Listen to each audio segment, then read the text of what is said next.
pustimo, kaj smo počeli, ampak naletim na neverjeten prizor. Denisa Avdića še v življenju nisem videl tako presranga in tako skoncentriranega, resno. Ker takrat sem je mal zamiral, ker se je norca delal iz opere in je zelo užalil Ireno. Takrat na začetku, ampak je sam videl, da jo je užalil in je rekel, jaz ne vem, imam občutek, da Vada, da sem imel prpo. Kaj pa misliš, da sem imel?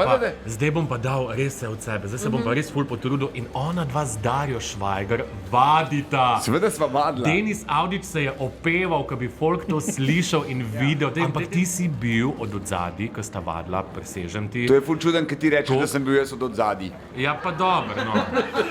Res si bil od odzadij. In celo dobro si izgledal.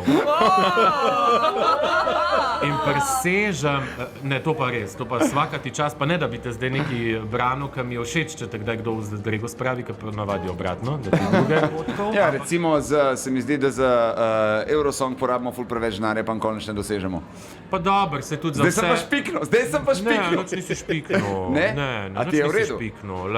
A se strinjaš? Ne, se ne morem strinjati, ker potem bi lahko za vsak drug, tretji dogodek, ki ga v Sloveniji, ne vem, tudi za svetovno prvenstvo, ne, koliko pa za nogomet porabimo, pa kje smo, zdaj fantek. Si pa vrnil. Ja, čakaj, halo, jaz ti na tvoj področje dama, ne? Se res, smo na 69. mestu. A si slišal? Mislim, da tako slabo na Eurosongu še nikoli nisem.